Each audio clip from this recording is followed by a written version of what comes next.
So in this next section, we're going to talk about one specific realization technology based on something you know pretty well, which is microstrip line technology. And I'll show you a good set of improvements that this author here did several years ago, Andy Brown. And the main schematic that I want you to focus on is shown essentially in this figure right here. So this is something, again, that should look very familiar.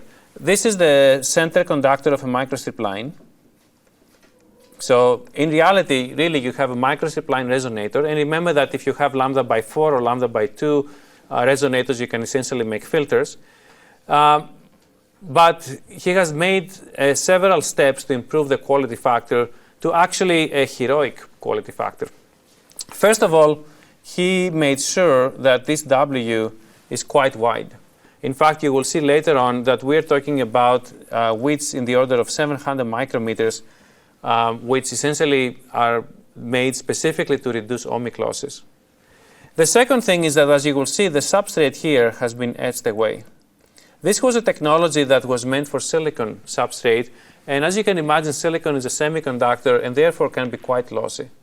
And this is a high-frequency design, so the filter examples you will see from here are basically in the order of 30 to 60 gigahertz. And when you do frequencies like this, even a little bit of dielectric loss can be quite detrimental. So there was a huge desire to remove the substrate. And it's actually because of removing the substrate now that you can essentially have to increase the W even more, because the impedance essentially will be affected by that. Now, when you do those two things, you have to worry about radiation. And so what he's also doing here is that he's basically capturing the structure within a fully metallic package. By the way, the substrate is on this side. I made a mistake. And this side of the house is basically the package to remove radiation. You will see here some via holes that have been created to make the package, and you also need now to bond 2 wafers. Now, bonding is easier said than done. Depending on the technology you have at hand, it may actually be quite difficult to do. And in this particular case, there was a technique applied, thermocompression bonding, which essentially bonds 2 metals together by essentially applying heat and pressure. So it's a very interesting technology, quite involved. But if you're willing to go through this pain, then you can actually go from a Q of 50 to a Q of 500, which is basically a 10x improvement. And that's quite amazing that he was able to get a Q of basically 500 even with just a microstrip line. But it shows you, and that's why I'm putting this image here, that once you understand what limits your Q, you can very quickly go a step-by-step approach and essentially improve it from something that is useless, 50, to something that can actually become useful, which is 500. So here's some simulation examples using essentially electromagnetic solvers. So this is the unloaded Q as a function of the conductor width, so as a function of W. And it's actually done for different substrate heights. So this is a substrate height of 30 micrometers, substrate height of 200. The details are not too important for our class, but what is important to note here is that there is a clear tendency that the wider you make your line, the lower the ohmic loss will be. And as long as you can control the radiation, which he is doing here, you will actually get a higher Q. This is the actual measurement result. This is the actual resonator that Andy built. And you can see that he was able to get a Q of about 450 or so at 30 gigahertz. He also did exactly the same thing at 60 gigahertz, and here he was able to get even higher measurements, essentially Qs that are almost 500. Same idea, same trends apply here. This is a detailed table. This is mostly up to you if you would like to compare different solvers with different approximations. And I don't think we should talk too much about this. I also wanted to, I think it's more useful if we talk a little bit about practical realization of this. So first of all, let's focus on this first picture here. And let's try to look at this layout and relate it to what we have learned. So the first question you should be asking yourself once you see such a layout is the following. How many poles do I have? What's the order of the filter? It's actually easy to answer this question simply by counting how many resonators you have. Here are the microstrip resonators, 1, 2, 3, and 4. So essentially you have fourth order bandpass filter here. This filter follows the approach that we have seen. It's basically an edge coupled filter. So by controlling this gap here between the resonators, you're basically controlling the capacitance coupling, the capacitive coupling between the resonators. So this is basically an edge coupled filter. This is the filter that we have basically designed in detail just a couple of lectures ago. Also notice that this is the input here and this is the output. And because the coupling between the input transmission line is not as strong as between those resonators, and because the coupling coefficient is higher, instead of doing edge coupling, he has actually done this coupling here where he's brought the lines very close to each other. The idea is exactly the same. He's simply increasing the overlap width, if you will, to basically get a higher coupling coefficient and essentially get the right inverting value. This is going to be the inverted J01, for example, for the input.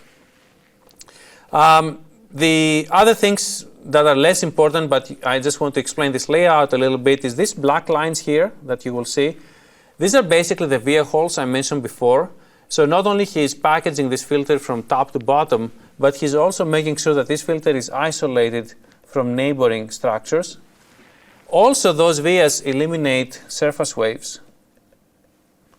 One of the dangers in real life design, when you basically excite a filter in a microstrip or in any other mode, is essentially launching accidentally surface waves, and those via guards are basically going to kill those. Finally, I also want you to look at one little detail here. This little detail basically is related to the widths that you will see between the input line and resonator 1. You will see that this width here is actually different than this width, and that's something we discussed before. Your width for your resonators doesn't have to be 50 ohms or anything like that. It's actually whatever it needs to be to maximize the quality factor. Now, if you were to fabricate this filter, and Andy actually fabricated this, and if you were able to compare your measurements and simulated results, you would have some good news and some bad news. So the good news that Andy had is that even though he made the fourth order filter, which again it's pretty sharp, he was able to get essentially insertion loss that was basically around 1 dB. So the insertion loss is actually shown right here. It's a very good insertion loss, and this insertion loss would have been actually over 10 dB if he had not improved the Q to the order of being about 500. Now, the not so good news is what happens relatively far away from your passband. If you see this blue line, essentially it kind of saturates. So you can see that it basically goes very sharp as it should be, but then suddenly, for example, on the left-hand side, it will saturate between 30 to 40 dBs. Here it will saturate in the order of 40 dBs or so, but it won't keep going down. The theoretical simulated filter is this red line, and in theory, this filter should basically go all the way down. So why is this happening? Well, it's happening because of the unwanted couplings that I had mentioned to you before. Just because we have modeled this structure that you see here with a microstrip edge filter, it doesn't mean that this is the only thing that's happening here. There is still unwanted coupling between the input and the output. And this coupling is actually realized through multiple ways. It's realized through, for example, air coupling. Is realized through unwanted modes that are still excited in the structure. Is realized through, for example, the measurement apparatus. The point is, because you have this inline structure, the filter performance is very good within the passband, but it actually suffers once it goes away. Andy really wanted to hit, rejections levels in the order of 70 or 80 dBs. So the way he was able to do this is by this ingenious structure of basically the bent filter. And you can see how, again, theory and practice are a little bit different. That bent filter, it now doesn't, the input and the output are not literally face to face. So the coupling between unwanted modes is greatly reduced. And that essentially is what led to this black structure here where essentially it follows simulation all the way down to the 70 to 80 dB level. And this filter is a heroic result. And I'm showing it to you, obviously as a tribute to Andy, which at the time was advised by Professor Abbes, but also so you can essentially think and ask the right questions.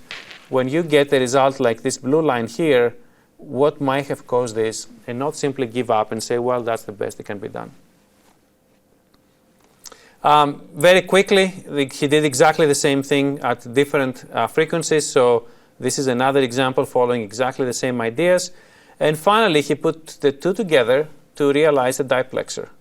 So this is a diplexer with two different filters. Here's the filter, the first filter. Here's the second filter.